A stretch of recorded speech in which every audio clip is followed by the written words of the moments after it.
नमस्कार, मैं अतुल चतुर्वेदी बोल रहा हूँ और हमारी पॉडकास्ट द विजडम वीव के अगले एपिसोड में आपका स्वागत है। आज के इस एपिसोड में चर्चा इस विषय पे करेंगे कि जो भारत के दक्षिणी हिस्से को श्रीलंका से जोड़ने वाला हिस्सा हुआ करता था, जिसको कि हम लोग राम सेतु मानते हैं, ये क्या वास्तव में कभी था? क्या कोई ऐसा स्ट्रक्चर था जो कि इन दोनों देशों को या इनके द्वीपीय हिस्सों को जोड़ता था? फिर दूसरी चीज ये कि अगर ये स्ट्रक्चर था तो ये मानव निर्मित अथवा प्राकृतिक था। तीसरी बात फिर हम लोग ये भी चर्चा करेंगे कि इसको अगर बनाया गया तो किसने बनाया, और ये भी मैं आपको बताऊंगा कि पर्शिया और अरब देश के इस्लामी इतिहासकारों ने भी उस सेतु का अस्तित्व स्वीकारा है कि वहां पर एक स्ट्रक्चर था जो दोनों द्वीपों को जोड़ता था। यह आज की चर्चा बहुत रोचक होने वाली है। तो आइए शुरू करते हैं। सबसे पहली बात यह है कि ये जो राम सेतु है, ये हमारी भारतीय संस्कृति में और सांस्कृतिक धार्मिक इतिहास में एक बहुत महत्वपूर्ण स्थल है और हमारी संस्कृति में इसको बहुत ही श्रद्धा की दृष्टि से भी माना गया है, जाना गया है। हम आप सब जानते हैं कि जिस स्थल की मैं बात कर रहा हूं, यह भारतीय उपमहाद्वीप के दक्षिणी भाग में स्थित है। आम भाषा में हम लोग उस संरचना को राम सेतु कहते हैं जो भारतीय संस्कृति, पौराणिक आख्यान, भारतीय साहित्य और आम जन के विश्वास के अनुसार भगवान राम द्वारा रावण को पराजित करने के लिए लंका जाने के लिए भारत और लंका के बीच के समुद्र में बनाया गया था। अगर इसकी हम एक बात और कहें तो वो ये है टेक्निकल या जियोग्राफिकल कि रामर पालम, जो इसको तमिल भाषा में कहा गया है, या राम सेतु भारत के दक्षिण पूर्वी तट के किनारे रामेश्वरम द्वीप तथा श्रीलंका के उत्तर पश्चिमी तट पर मन्नार द्वीप के मध्य स्थित था। इसमें जब हम बात करेंगे इस स्ट्रक्चर की तो कई मान्यताएं हैं, लेकिन सबसे पहले हम इस बात की चर्चा करेंगे कि हमारे सामाजिक, सांस्कृतिक, पौराणिक, धार्मिक और ऐतिहासिक साहित्य में इस सेतु की चर्चा कब कब और कैसे की गई है। इसके बाद आगे हम इसके वैज्ञानिक और अन्य पहलुओं की भी चर्चा करेंगे। साहित्य में इस सेतु का, जिसको हम राम सेतु के नाम से भी पुकारते हैं, सबसे पहला जिक्र श्रीमद् वाल्मीकि रामायण में आया है और उसमें इसको नल सेतु भी कहा गया है। जब युद्ध कांड में वाल्मीकि रामायण में पहले सर्ग में 17वें श्लोक में रामचंद्र जी सुग्रीव से पूछते हैं कि भाई ये तो जो समुद्र है, इतनी बड़ी जल राशि है, तो इसको पार करना तो बहुत कठिन काम है। यहां एकत्र हुए वानर समुद्र तट के दक्षिण तट पर कैसे पहुंचेंगे? कथम नाम समुद्रस्य दुष्पारस्य महाम भसः हर्यो दक्षिणम पारम गमिष्यन्ति समागतः। ये जब रामचंद्र जी ने पूछा है तो यहां ये पहली चर्चा है, समस्या सामने आ गई कि समुद्र पार करना है। इसके बाद जब इसी वाल्मीकि रामायण के 19वें सर्ग में रामचंद्र जी ने विभीषण से चर्चा की है कि समुद्र पार कैसे किया जाए युद्ध कांड में, तो रामचंद्र जी से विभीषण जी ने कहा है कि राजा सगर आपके पूर्वज थे और इस इलाके में जो समुद्र है वो सगर का ही वंशज है, तो राजा सगर और आप लोगों के पुराने संबंध रहे हैं, तो उनको आपकी मदद करनी चाहिए। अब मैं इस विषय को इलेबोरेट आगे करूंगा कि सगर से, समुद्र से, राजा से क्या तात्पर्य है, या क्या वो भी एक पहलू हो सकता है। जहां तक साहित्य का सवाल है तो कालिदास जी ने जो रघुवंश की रचना की है उसके 13वें सर्ग में भी चर्चा आई है कि भगवान राम लंका जीतने के बाद जब सीता जी के साथ आकाश मार्ग से लौटे हैं तो उन्होंने राम सेतु के ऊपर से गुजरते वक्त सीता जी को राम सेतु के विषय में बताया है।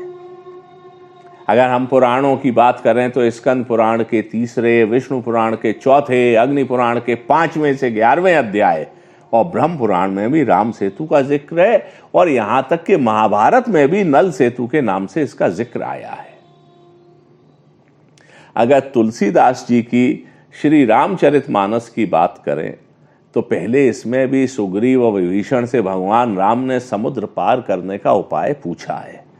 सुनु कपीस लंकापति वीरा, कही विधि तरिय जलधि गंभीरा, संकुल मकर उरग झस जाति, अति अगाध दुस्तर सब भांति। उपाय पूछा है कि यहाँ पर मगर हैं, किस्म किस्म की मछलियां हैं, भयंकर समुद्र है, ऐसे में इस समुद्र को कैसे पार किया जाएगा।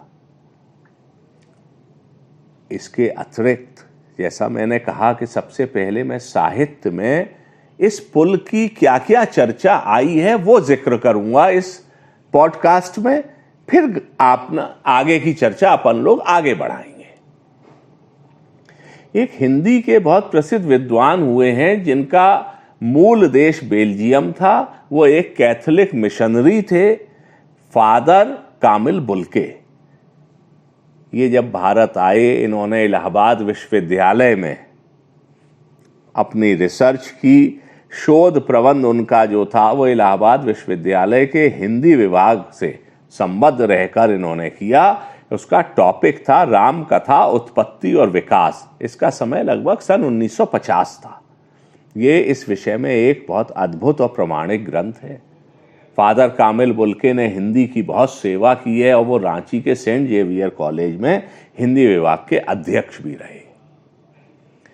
इस ग्रंथ में अपनी रिसर्च में फादर कामिल बुल्के ने जो जिक्र किए मैं कुछ आपके सामने प्रस्तुत करता हूं। बताते हैं, आचार्य विमल सूरीकृत पौम चरितम में समुद्र नामक राजा को नल द्वारा पराजित किया गया। मलय देश की रामकथा में भी इस पुल का जिक्र है।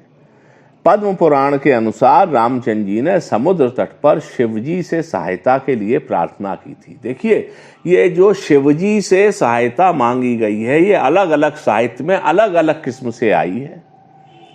पद्म पुराण के अनुसार शिवजी ने भगवान राम की प्रार्थना से प्रसन्न होकर उनको अजगव नामक धनुष प्रदान किया।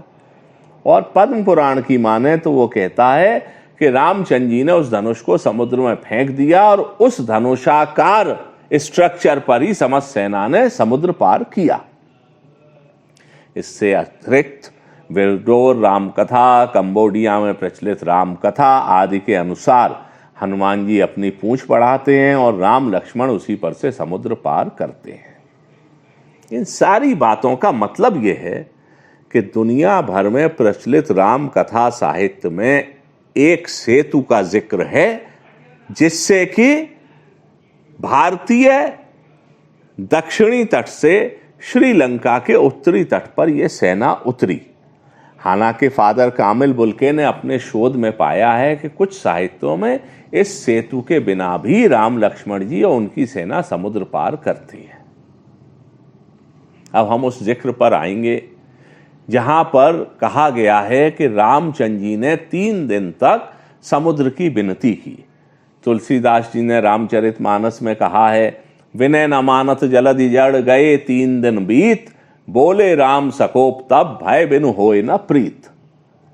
और फिर इसके बाद लक्ष्मण जी के मन भाने की बात भी हमने सुनी और पढ़ी रामचरितमानस में कि रामचंद्र जी ने लक्ष्मण जी से कहा, लक्ष्मण बान सरासन आनु, सोखों वारिधि विसिक्र सानु।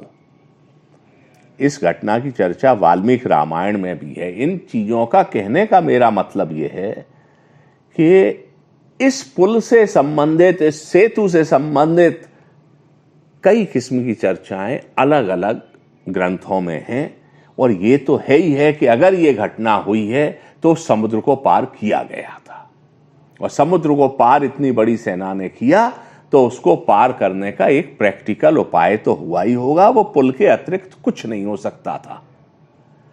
ये बात अलग है कि वो पुल बनाया, कितना बनाया, पहले से था, इस पर हम आगे चर्चा करेंगे। अब वो चर्चा आती है कि जब रामचंद्र जी गुस्सा हुए हैं और वहां उस इलाके में समुद्र ने उनकी बात नहीं मानी है और उन्होंने बाण पर ब्रह्मास्त्र चढ़ा लिया है। चाहे रामायण की बात करें या रामचरितमानस की बात करें, ये बात हमारे सामने आती है कि भयभीत होकर समुद्र रामचंद्र जी की शरण में आता है और फिर समुद्र से बातचीत के बाद रामचंद्र जी अपना बाण एक दिशा की ओर छोड़ते हैं जहां उपद्रवी लोग रहते थे और उनका अंत हो जाता है उपद्रवी लोगों का। अब इस बात को अलग अलग किस्म से पेश किया गया है।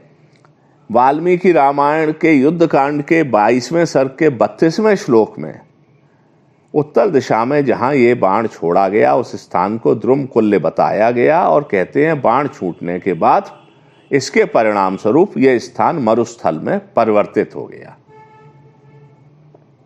अब अगर इसी बात का हम तार्किक अनुशीलन करेंगे तो हम एक अंदाज ये भी कर सकते हैं कि जब रामचंद्र जी, लक्ष्मण जी, सुग्रीव, हनुमान, जामवंत सारी सेना समुद्र तट पर पहुंच गई और इनको कहीं से ये मालूम पड़ा कि यहां समुद्र कहीं उथला है, लोग आर पार जाते हैं, लेकिन वहां के जो लोकल चीफटेंस हैं, लोकल जो लोग हैं, राजा हैं लोकल, वो कुछ तो रावण जैसे पराक्रमी व्यक्ति के भय से और कुछ अपने अन्य कारणों से रामचंद्र जी के प्रभाव में नहीं आते हैं। वो समझते हैं कि हम इनको बता के रावण से दुश्मनी क्यों मोल लें। तमाम किस्म की डिप्लोमेसी अपनाई जाती है। जो गए 3 दिन बीत है तो ये जो प्रार्थना है इसमें ना मालूम कितने किस्म के डिप्लोमेटिक चैनल्स ने वर्क किया होगा और दबाव भी डाला होगा। जब कुछ नहीं माना है तब रामचंद्र जी ने ठाना हुआ कि पहले हम अपनी सेना से इन्हीं लोगों से युद्ध करेंगे। जब उन लोकल चीफटेंस को ये लगा होगा कि ये बात इतनी गंभीर हो चली है कि हम रामचंद्र जी से नहीं जीत सकते, तो उन समुद्रीय क्षत्रपों ने इस युद्ध से बचने के लिए रामचंद्र जी के आगे एक डील पेश की होगी।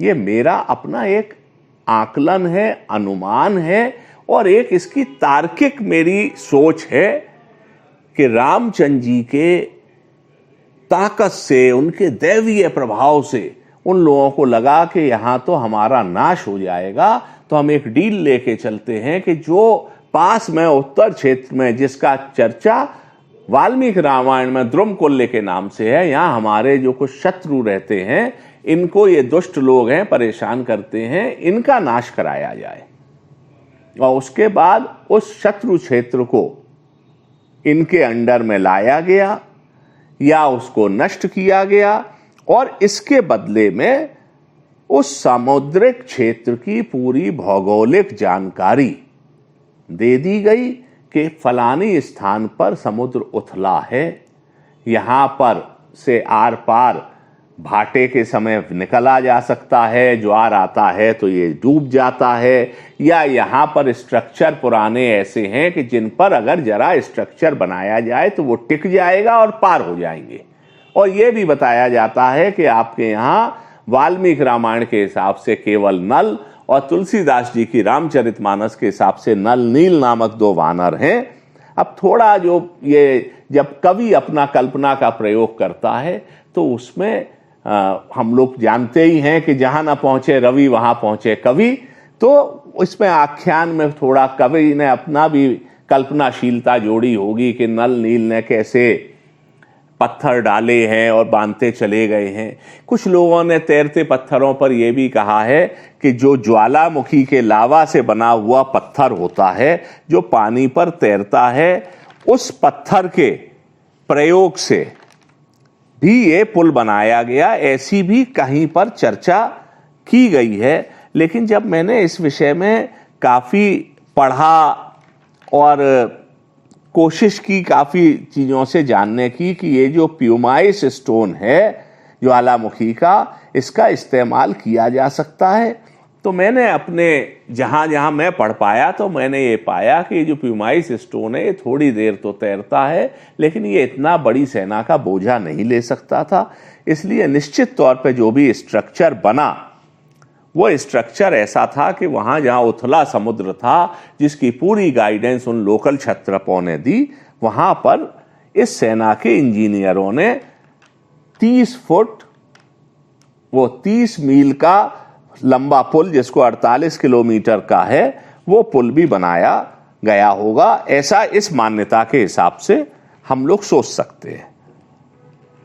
अब मैं अगली चर्चा करूंगा कि जो ये राम सेतु बनाने का एफर्ट है, इसमें न जाने आसपास के कितने लोगों ने मदद की होगी, और उस पर फिर कवि का जब रूप आ जाता है तो चाहे अलवार विप्र नारायण की 9वीं ईस्वी की रचना है, इसमें भी सेतुबंध के विषय में चर्चा है, और वो गिलहरी वाला किस्सा मिलता है। रंगनाथ, कृतिवास, बलराम दास आदि की रामायण में भी इस किस्से की चर्चा है कि गिलहरी ने योगदान दिया।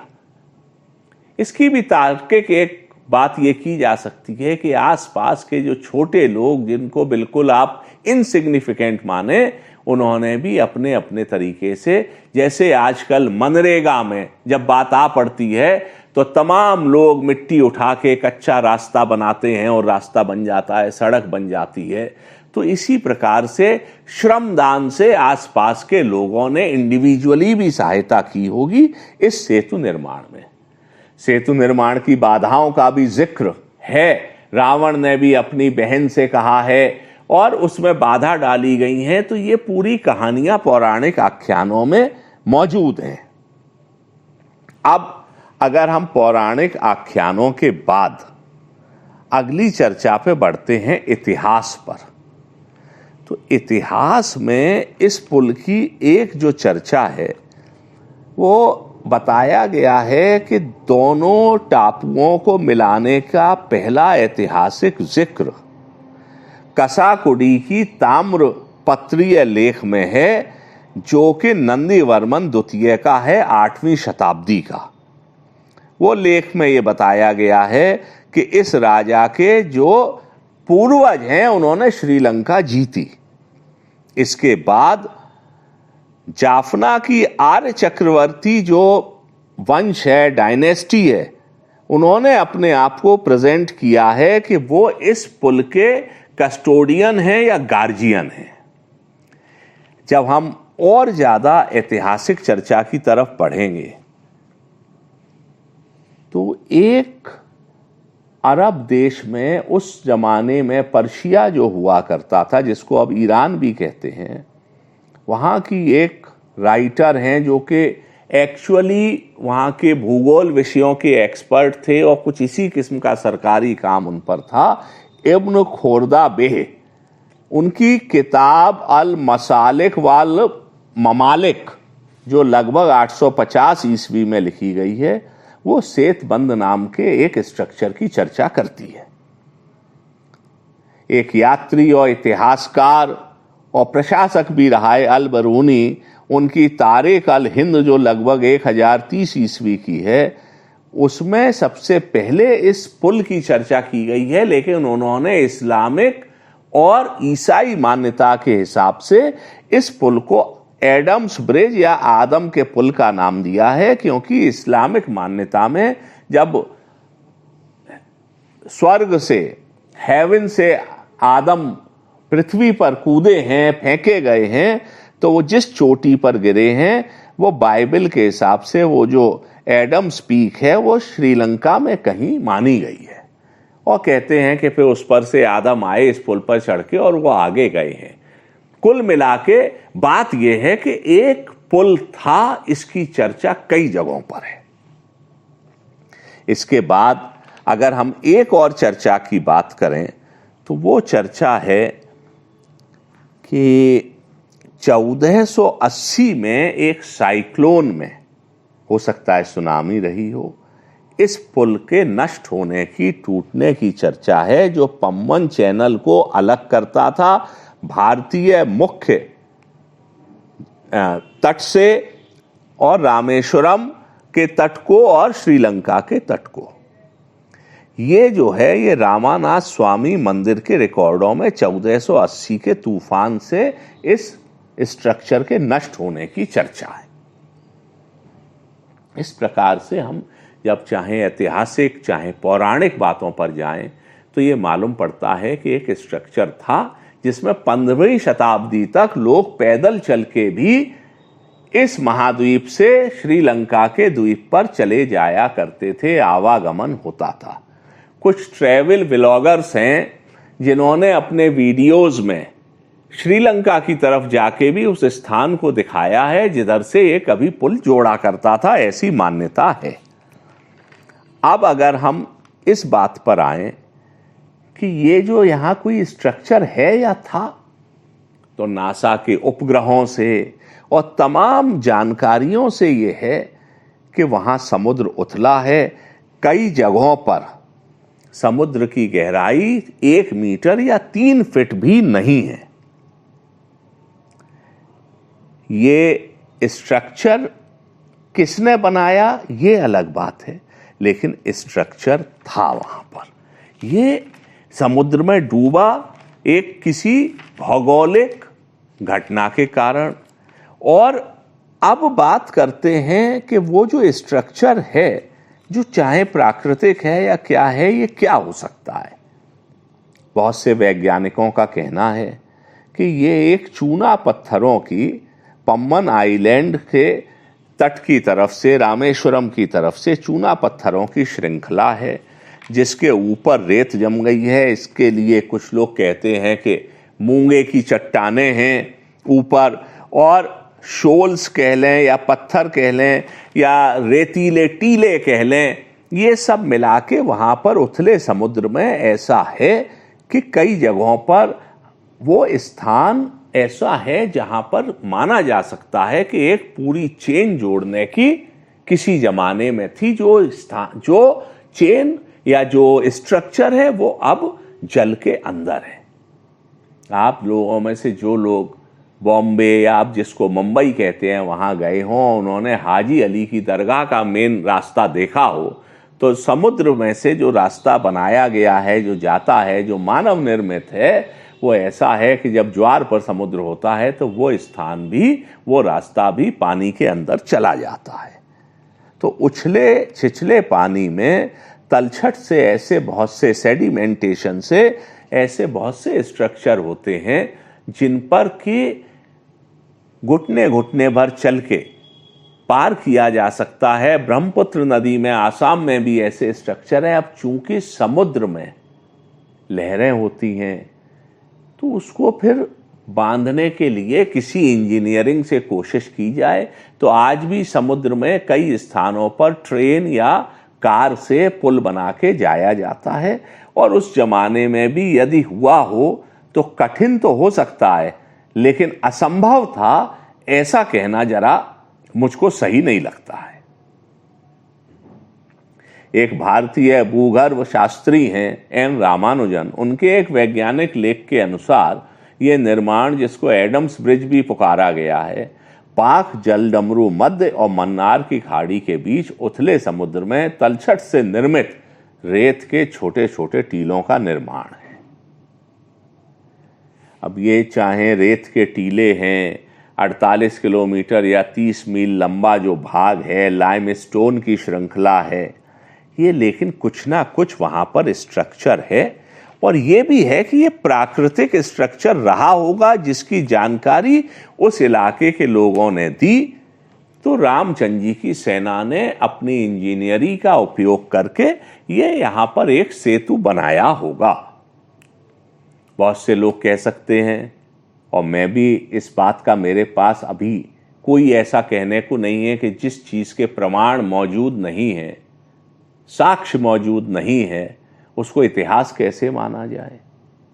इसमें मेरा कहना यही है कि बहुत सी चीज़ें ऐसी हैं, जैसे हमारे यहाँ जगन्नाथ की रथ यात्रा निकलती है और इजिप्ट में, मिस्र में लक्सर से कारनाक तक के मंदिर के लिए भी एक रथ यात्रा निकलती है। रथ को लोग खींचते हैं, उस पर भी 2 पुरुष देवता और एक स्त्री देवता, जिसमें पुरुष देवता का रंग गहरा नीला है और उसके माथे पर मुकुट और कलगी है, ये लगा है और ये यात्रा निकलती है।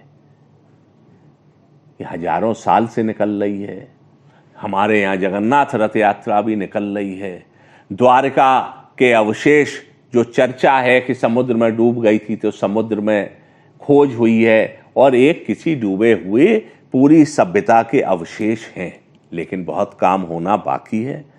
और ये बात सही है कि जब तक पुरातात्विक या सटीक प्रमाण ना मिले तो उस पर वैज्ञानिक लोग या इतिहासकार लोगों का एक बहुत बड़ा वर्ग प्रश्न चिन्ह उठाएगा, उठाता रहेगा। लेकिन जो पुराणों में, साहित्य में न जाने कितने सैकड़ों हजारों किलोमीटर दूर फैले हुई सभ्यताओं में, देशों में, संस्कृतियों में एक चर्चा मिलती है, और वो सबका मूल ये मिलता है कि हाँ, एक भगवान राम का वनवास हुआ, सीता हरण हुआ, रावण ले गया, रावण से पार पाने के लिए रामचंद्र जी ने सेना के साथ समुद्र पार किया, रावण को पराजित किया और सीता को वापस लेके आए। ये सारा जो घटनाक्रम है, तो इस पर विश्वास न किया जाए, ये कम से कम हमारी आस्था नहीं कहती है। हाँ, आप उसको प्राकृतिक कंस्ट्रक्शन मानिए, उस पर से रामचंद्र जी की सेना गई, या उस प्राकृतिक कंस्ट्रक्शन पर उन्होंने अपने जाने लायक एक मजबूत स्ट्रक्चर कंस्ट्रक्ट कर लिया, ये मैं आप लोगों के विवेक पर छोड़ता हूं। लेकिन इतना है कि इन दोनों देशों के बीच में उस समुद्र को पार करने के लिए एक रास्ता था, लोग पैदल जाते थे, और हमारी मान्यताओं को माने तो रामचंद्र जी ने उस रास्ते को बनाने में या दोबारा मजबूत बनाने में, काफ़ी बड़ा सेना का मूवमेंट कराने में उस रास्ते का प्रयोग किया था। आगे जब प्रमाण मिलेंगे तो इतिहास में भी ये चीज़ शामिल होगी, लेकिन मेरा मानना यह है कि हाँ, एक स्ट्रक्चर था।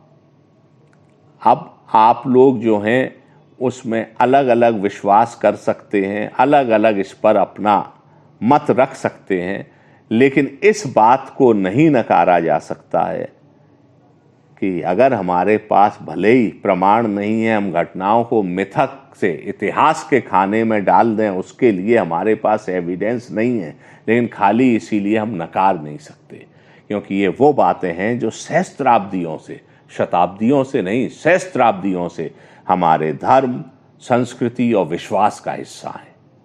मेरा मानना है जैसे जैसे पुरातात्विक खोजें होती जाएंगी, हमारा विज्ञान प्रगति करता जाएगा, इन विषयों के रहस्यों से भी पर्दा हटता जाएगा। अभी यही कह सकते हैं कि ये निर्माण जो था एक जमाने में मौजूद था, पुल और सेतु के रूप में मौजूद था, और इस उथले छिछले समुद्र को बांधने का दुरूह कार्य करके, उस सेतु का निर्माण करके भगवान श्री राम और लक्ष्मण जी, हनुमान जी की सेना, सुग्रीव की वानर सेना, कपि सेना, वहां से सैन्य बल निकला और रावण को पराजित किया। बाकी इस पर वैज्ञानिक और जब प्रमाण मिलेंगे तो आगे हम चर्चा करेंगे। मुझे उम्मीद है कि ये पॉडकास्ट का विषय आपको पसंद आया होगा। आपके विचारों का सदैव स्वागत है, मुझे इंतज़ार रहता है। अगली पॉडकास्ट में फिर मुलाकात होगी, तब तक के लिए मुझे आज्ञा दीजिए। आप सभी से जल्दी फिर मिलेंगे। नमस्कार।